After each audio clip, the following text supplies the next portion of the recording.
dos aumentos de incêndios florestais no Brasil nos últimos tempos. E quem está na linha para conversar com a gente sobre esse assunto é o Jorge Salomão Júnior, que é veterinário responsável técnico da Ampara Silvestre. Doutor, seja bem-vindo aqui à CBN. Obrigada por nos atender. Boa tarde. Olá, boa tarde. Eu que agradeço já de antemão, o convite aí para a Ampara Silvestre, que a gente está conversando. Bom, a gente está passando por tempos secos, crise hídrica, com isso tudo, aumento de queimadas, aumento de incêndios florestais. Temos falado muito sobre isso aqui na programação em várias regiões do país. De maneira geral, como que isso tudo está afetando a fauna do nosso país?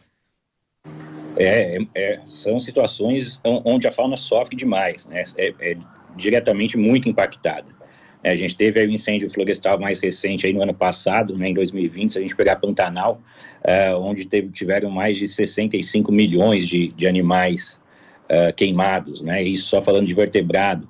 Se a gente for falar de invertebrado, a gente vai passar aí dos 4 bilhões, então o impacto na fauna é imensurável, né? A gente tem que trabalhar, a gente tem que tentar atuar de forma preventiva, né, para que esses incêndios florestais não ocorram, ou ocorram na menor área possível, né? Então, porque de fato o impacto na fauna é muito grande. Bom, em vários casos a gente tem acompanhado as imagens, né, que são muito impressionantes dos resgates que são feitos de animais de áreas de queimadas, de incêndios. Infelizmente a gente não tem o recurso da imagem, né, no rádio, mas para o nosso ouvinte certamente já viu em alguns portais essas fotos que são até muito emocionantes em vários casos, os voluntários ali fazendo os curativos nos animais, carregando animais no colo para retirá-los das áreas mais críticas. Como que é feito esse trabalho por vocês na Ampara Silvestre? Então, nós atuamos diretamente nessas situações de desastres, inclusive de incêndio também. Então, as ações, na verdade, diferem de acordo com o que está acontecendo, com a dinâmica do incêndio, né? Então, a gente tem a linha que trabalha diretamente no resgate, normalmente através de busca ativa, né? Então, tem uma equipe aí formada por 3, 4 profissionais que saem procurando os animais que precisam de fato de atendimento, né? E aí tem outras frentes, de repente, né, como a seca é muito intensa, então colocação de pontos de água, né? Ano passado a gente atuou muito nessa área também, como não tem alimentação, a colocação de pontos de alimentação. Então são várias frentes que acabam, várias equipes distintas que acabam atuando em frentes diferentes para tentar abranger o maior número de animais, né? Mas vale lembrar que essas situações de incêndio, na verdade, tudo que a gente consegue fazer pela fauna é muito paliativo, né? Muito pouco. Por mais que a gente se esforce, por mais que a gente tenha grande número de equipe, né, é muito pouco. Se a gente falar especialmente do Pantanal, o Pantanal tem uma deficiência, uma dificuldade absurda de acesso. Né? Então, uma vez que o fogo entra no Pantanal, dificilmente consegue controlar, né? E aí, da mesma forma, tem muita área do Pantanal que a gente não consegue acessar e, consequentemente, o número de animais que a gente consegue resgatar e tratar é muito pequeno frente ao tanto de animais que são acometidos, né? Então, vale a pena a gente trabalhar sempre em cima da prevenção, né? Até agora, né, acabei de receber, a gente está mobilizando a equipe de novo, devo sair daqui para ir para o Pantanal de novo na segunda-feira. Acabei de receber vários vídeos, né, que na região ali do Porto Jofre já está pegando, já tem animal ilhado de novo, né, e com uma equipe muito pequena de brigadistas e de um avião só tentando apagar.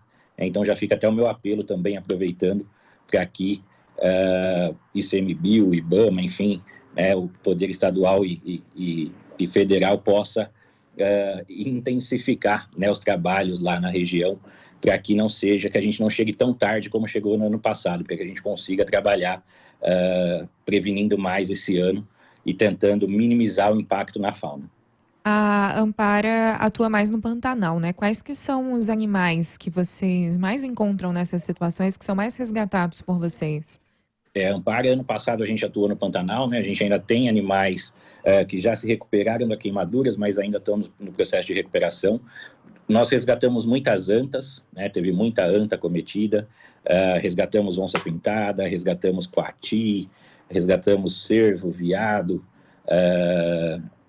na verdade, resgatamos tuiuiu, né? Grande parte das espécies que tem no Pantanal, a gente infelizmente acabou resgatando, né? Pelo menos um ou outro indivíduo, queixada, cateto, né? Então, são o número de animais acometidos, de fato, é muito grande, né? E a gente acabou resgatando grande número de espécies, mais de 90 espécies, para você ter uma ideia, só na atuação do ano passado.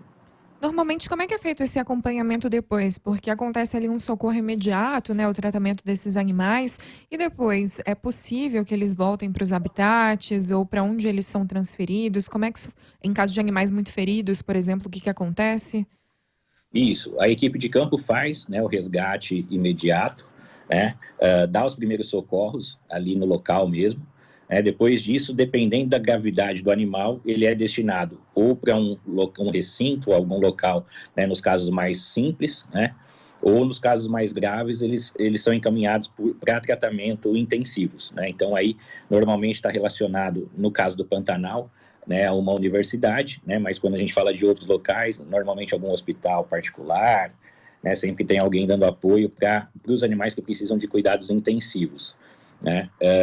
Quanto à outra parte da sua pergunta, o que a gente recupera, né, a gente faz sim a reintrodução normalmente no local onde ele foi resgatado, né. Alguns animais a gente monitora através de rádio satélite, outros não, outros só através de câmera trap, né? Mas infelizmente ainda o número de animais resgatados que conseguem, de uma situação de incêndio florestal, que conseguem retornar é muito, muito, muito pequeno.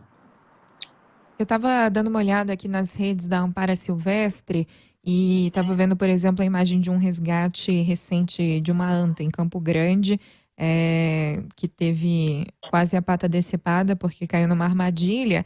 E é um resgate muito complexo, né? Porque nesse caso aqui, por exemplo, o post mostra que é um animal de 200 quilos, teve que ser içado para ser retirado do local. Então, um trabalho muito técnico e muito complicado esse resgate, né? Com certeza, principalmente quando a gente trabalha com esses animais de porte maior. Anta, como eu disse no início, foi um dos animais mais acometidos, né, no ano passado, na região onde a gente estava atuando, né, só a nossa equipe resgatou aí, acho que 7 ou 8 animais, e é sempre um resgate muito complexo, um resgate muito difícil, né, porque é um animal pesado, é um animal que está com dor, né, nesse caso que você acabou de ver o post, foi uma armadilha, né, de caçador, mas são situações que, independente de ser um incêndio, de ser um atropelamento, ou de ser, no caso desse post, armadilha por caçadores, esses animais estão sempre em dor, né? Esses animais estão sempre com muita dor, né? Sempre caminhando para o choque. Então, além de ter toda a dificuldade do porte do animal, do peso do animal, a gente ainda tem que lidar com esse quadro clínico, né, de dor intensa, com esse quadro clínico de estresse, com esse quadro clínico, muitas vezes, de choque.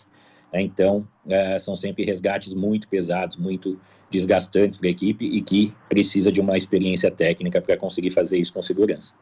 Agora, em relação aos incêndios, né? A gente tem esses resgates ali em que os animais estão sendo afetados naquele momento pelo incêndio, sofrem ali as consequências de aspirar fumaça, de, enfim, o excesso de calor, né? As queimaduras.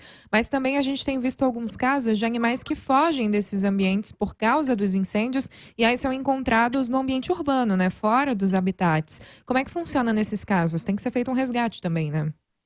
Sim, também.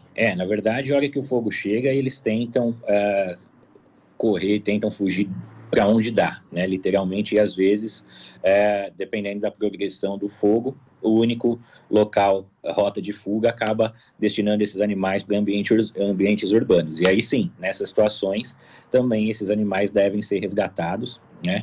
E serem levados de volta para o bioma de origem, para o local de origem. Como que é feito esse trabalho através de quem? São voluntários, são profissionais de alguma área específica? Quem que desenvolve esse trabalho todo? Então, normalmente são equipes, atualmente a gente tem trabalhado muito com equipes multidisciplinares, né? Equipes onde a gente tem médicos veterinários, biólogos, né? Técnicos de campo, todo o pessoal empenhado em ajudar, né? E essa multidisciplinaridade das equipes acaba trazendo um retorno bem legal para a fauna também. A gente consegue trabalhar com mais praticidade, com mais eficiência.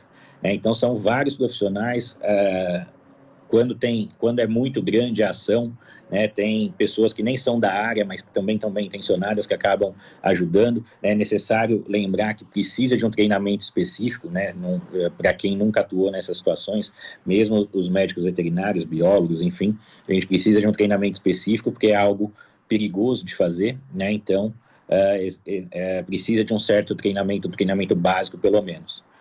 É importante isso, né? Porque às vezes as pessoas se deparam ali com um animal em perigo naquela situação e não sabem como fazer para ajudar, né? Sim, com certeza.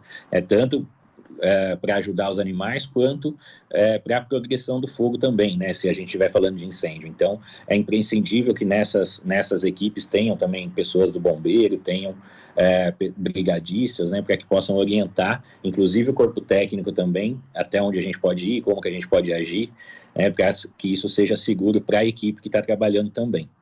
Bom, e como é que os nossos ouvintes podem conhecer o trabalho da Ampara Animal e da Ampara Silvestre e contribuir com a ONG? Peço que sigam a gente, né, nas redes sociais. O Instagram, ele é movimentado frequentemente com as nossas ações, né? A gente vive postando ali as ações, onde a gente está, o que está fazendo. Quando precisa de ajuda, a gente pede ajuda, né? Então, acho que a melhor forma é seguindo a gente nas redes sociais, né? E peço também, mais uma vez, para que fiquem de olho agora nos incêndios de novo, que a gente consiga mobilizar, né, equipes de brigadistas e de bombeiros para estarem atuando já nas regiões, inclusive lá no Pantanal, que a coisa já está apertando de novo. Importantíssimo. Jorge, muitíssimo obrigada pela conversa aqui com o ouvinte da CBN. Parabéns pelo trabalho. Volte sempre. Imagina, eu que agradeço. Obrigadão. Nós conversamos com Jorge Salomão Júnior, veterinário e responsável técnico da Ampara Silvestre. Reforçando aqui o convite para que você conheça, então, pelas redes sociais, e também tem o site da Ampara Animal, só colocar lá em qualquer buscador. Agora são 13